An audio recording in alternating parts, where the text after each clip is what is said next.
No último vídeo, eu te mostrei como criar uma linha de montagem digital com agentes de IA no seu negócio. Eu prometi que nesse vídeo eu ia te mostrar as 5 fases que todo projeto de automação com IA precisa passar antes de ir ao ar. Porque montar o agente é a parte fácil. Fazer ele funcionar em produção com cliente real, sem dar problema, é outra história. E hoje eu vou te contar o que eu aprendi na prática, errando e acertando, para você não cometer os mesmos erros que eu cometi. Eu sou Fabiano Martinelli, CEO da FM Solutions, e aqui no canal eu te mostro como automatizar o seu negócio com IA para você crescer com menos esforço. Se você quer aprender a implementar IA de verdade no seu negócio, se inscreve no canal agora e ativa o sininho para não perder nenhum vídeo. Antes de entrar nas fases, eu preciso te contar por que eu criei esse processo. Quando eu comecei na FM Solutions, os primeiros projetos de automação que a gente entregou foram um desastre. Não porque a tecnologia não funcionava. A tecnologia funcionava perfeitamente no meu computador, no ambiente de teste. O problema é que quando ia para o ambiente real do cliente, com dados reais, com volume real, com as peculiaridades de cada negócio, tudo quebrava. O agente respondia coisas erradas, o workflow travava no meio e o WhatsApp desconectava. O banco de dados enchia e o cliente ligava bravo, com razão. Foi aí que eu entendi que construir um agente de IA para uma empresa não é a mesma coisa que montar um protótipo. Existe um abismo entre o funciona no teste e o funciona em produção. E para preencher esse abismo, eu criei um processo de 5 fases que a gente usa hoje em todo o projeto da FM. Desde que a gente implementou isso, a taxa de retrabalho caiu drasticamente e a satisfação dos clientes disparou. Então vamos lá. A primeira fase é o levantamento de requisitos. E eu sei que isso parece óbvio, mas a maioria das pessoas pula essa etapa. O cara já chega querendo abrir o N8N e montar o workflow. E esse é o maior erro que você pode cometer. Na FM, antes de tocar em qualquer ferramenta, a gente faz uma reunião de discovery com o cliente que dura entre 1 e 2 horas. E nessa reunião, a gente não pergunta o que você quer automatizar. A gente pergunta, me mostra como funciona seu processo hoje, do começo ao fim, sem pular nada. E é aí que a mágica acontece. Porque o cliente acha que sabe o processo dele. Mas quando ele começa a explicar passo a passo, ele percebe que tem dezenas de exceções, decisões que ele toma sem pensar e variações que nunca foram documentadas. Um exemplo real, um cliente de clínica de estética disse que o processo de agendamento era simples. A pessoa manda mensagem e a gente agenda. Quando a gente foi mapear, descobrimos que existiam 11 variações diferentes do fluxo de agendamento. Tinha procedimento que precisava de avaliação prévia, tinha procedimento que não podia ser feito junto com o outro, tinha horários especiais para certos tratamentos, tinha período mínimo entre sessões. Se a gente tivesse construído o agente sem mapear tudo isso, o agente estaria agendando errado desde o primeiro dia. O que a gente documenta nessa fase? O fluxo atual completo, todas as exceções e variações, os sistemas que já são usados pelo cliente, o volume de atendimentos por dia e por semana, os horários de pico e os critérios de sucesso. Esse último é crucial. Antes de começar, a gente define com o cliente o que significa funcionou. Pode ser tempo de resposta abaixo de 30 segundos, taxa de resolução sem humano acima de 70%, 0 agendamentos errados por semana. E se você não define isso antes, você nunca vai saber se entregou o que o cliente precisava. A segunda fase é a arquitetura. Com o levantamento em mãos, a gente desenha o sistema antes de construir. E aqui eu vou conectar com o que eu falei no último vídeo sobre a linha de montagem digital. A gente decide quantos agentes o projeto precisa, o que cada agente vai fazer, como eles se comunicam entre si e quais ferramentas cada um vai usar. A gente desenha o fluxo inteiro num diagrama antes de abrir o N8N. Na prática, a arquitetura define qual modelo de IA vai ser usado e por quê. Nem sempre o modelo mais caro é o melhor. Para tarefas simples de classificação, às vezes um modelo leve resolve perfeitamente e custa 1/10 do preço. Para tarefas complexas que exigem raciocínio, aí sim, vale usar o Claude ou o GPT-4. A gente também define a estratégia de dados, onde ficam os dados do cliente. Precisa de RAG com busca semântica? Vai usar pgvector no Supabase? Precisa de cache no Redis para respostas frequentes? E a gente define os pontos de fallback. Quando a gente não souber responder, o que acontece? Transfere para um humano, pede para a pessoa reformular, registra uma análise posterior. Um erro que eu vejo muito é gente que constrói um agente que tenta fazer tudo. O agente que tenta responder qualquer pergunta sobre qualquer assunto acaba não respondendo nada bem. Na FM, a gente prefere agentes especialistas, que fazem uma coisa muito bem, do que agentes generalistas que fazem tudo mais ou menos. Se o seu projeto precisa de várias capacidades, a gente monta a linha de montagem. Cada agente com sua especialidade, trabalhando em sequência. A gente também documenta o que o agente não vai fazer.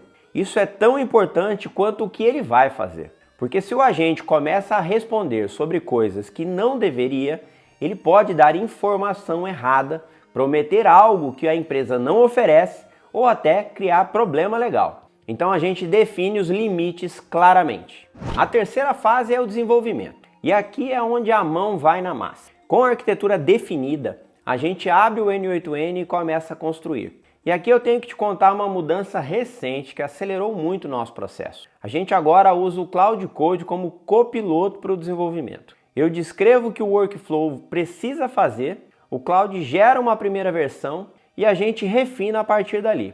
Isso cortou o tempo de desenvolvimento pela metade em muitos projetos. Mas atenção, eu falei copiloto, não piloto. O Cloud Code gera a estrutura base, mas quem valida, ajusta e garante que funciona no contexto específico do cliente somos nós. Porque o Cloud não sabe que aquela API específica tem um rate limit de 50 requisições por minuto. Não sabe que o webhook do WhatsApp via Evolution API às vezes manda o mesmo evento duplicado. Não sabe que o Supabase tem limite de conexões simultâneas no plano free. Essas coisas só quem já teve problema em produção sabe. No desenvolvimento, a gente segue uma regra que eu recomendo para todo mundo. Construa o caminho feliz primeiro.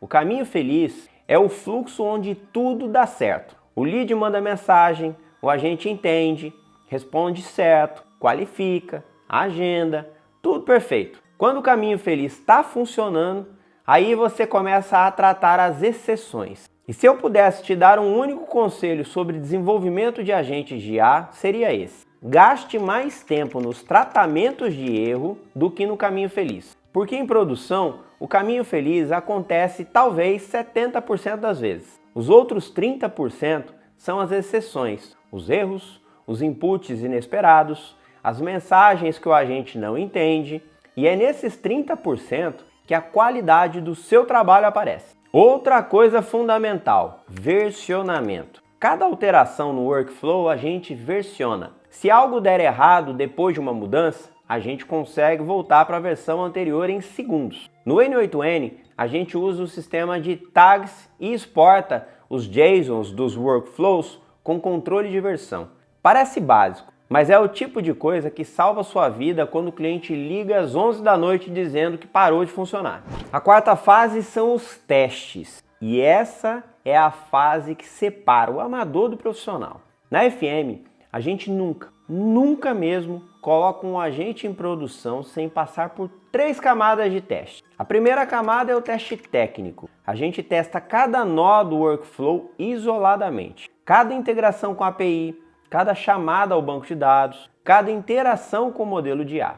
A gente testa com dados reais do cliente, não com dados inventados. Porque dados inventados são sempre bonitinhos e organizados. Dados reais são bagunçados. Tem acentos, tem abreviações, tem erros de digitação. Se o agente não souber lidar com isso, vai falhar em produção. A segunda camada é o teste de estresse. A gente simula o volume real de mensagens que o agente vai receber. Se o cliente recebe 100 mensagens por dia, a gente dispara 200 de uma vez para ver como o sistema se comporta. É aqui que você descobre se o seu Supabase aguenta, se o Redis está configurado certo e se o N8N não vai travar com muitas execuções simultâneas.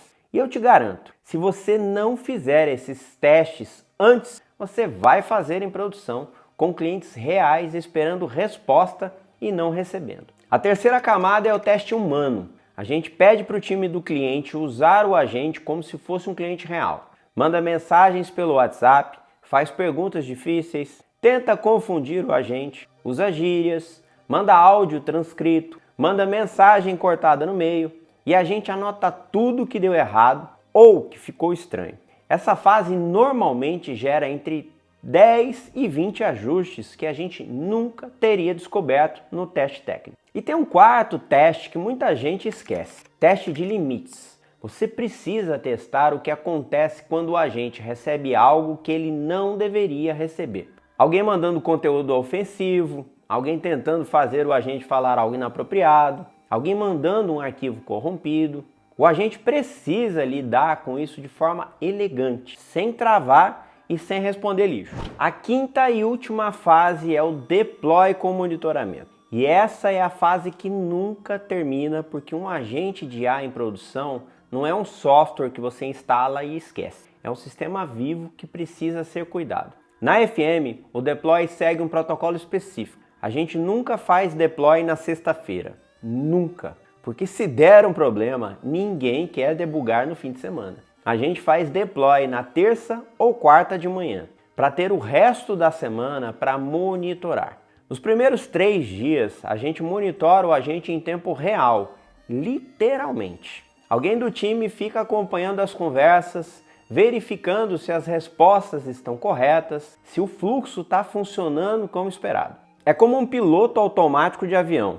Tá no automático, mas o piloto está ali de olho, pronto para assumir se precisar. Depois dos 3 primeiros dias, a gente configura o monitoramento automatizado. E aqui entram os dashboards e alertas. A gente monitora taxa de respostas corretas versus incorretas, tempo médio de resposta, taxa de transferência para humano, erros de integração com APIs, consumo de tokens do modelo de IA e custo operacional por conversa. Tudo isso fica num dashboard que o cliente também tem acesso. Transparência total. E a gente define alertas automáticos. Se a taxa de erro passar de 5%, alerta. Se o tempo de resposta passar de 10 segundos, alerta também. Se o modelo de IA começar a alucinar, alerta.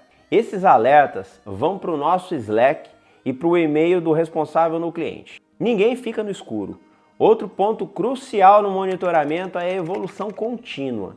Todo mês, a gente revisa as conversas que o agente teve, identifica padrões de perguntas que ele não soube responder e alimenta a base de conhecimento com novas informações. O agente de IA que você coloca no ar no dia 1 é bom. O agente de IA que está rodando há 3 meses e foi refinado com dados reais é excelente. E é essa evolução que justifica a mensalidade que o cliente paga. Então, recapitulando as 5 fases. Fase 1, levantamento de requisitos. Entender o problema real antes de tocar em qualquer ferramenta. Fase 2, arquitetura. Desenhar o sistema antes de construir. Fase 3, desenvolvimento. Construir com copiloto de IA, mas validar tudo com conhecimento humano. Fase 4, testes em 3 camadas. Técnico, estresse e humano. E fase 5, deploy com monitoramento contínuo e evolução mensal. Se você seguir essas 5 fases em todo o projeto de automação com IA que você fizer, eu te garanto que a qualidade da sua entrega vai ser outra. E cliente satisfeito indica. E indicação é o melhor marketing que existe. Se esse vídeo te ajudou a entender como estruturar um projeto de automação com IA de verdade, eu te peço 3 coisas. Primeiro, se inscreve aqui no canal se você ainda não está inscrito, porque toda semana eu trago conteúdo prático sobre automação e IA para negócios, direto de quem faz isso no dia a dia. Segundo, deixa um like nesse vídeo. Isso ajuda demais o algoritmo a mostrar esse conteúdo para mais empreendedores que precisam ver isso. E terceiro, me conta aqui nos comentários qual dessas 5 fases você acha mais difícil de executar aí no seu negócio. Eu leio todos os comentários e respondo o máximo que eu consigo. E se você conhece alguém que está tentando implementar IA na empresa sem um processo claro, manda esse vídeo para essa pessoa agora. pode evitar uma dor de cabeça enorme. Valeu e nos vemos por aqui.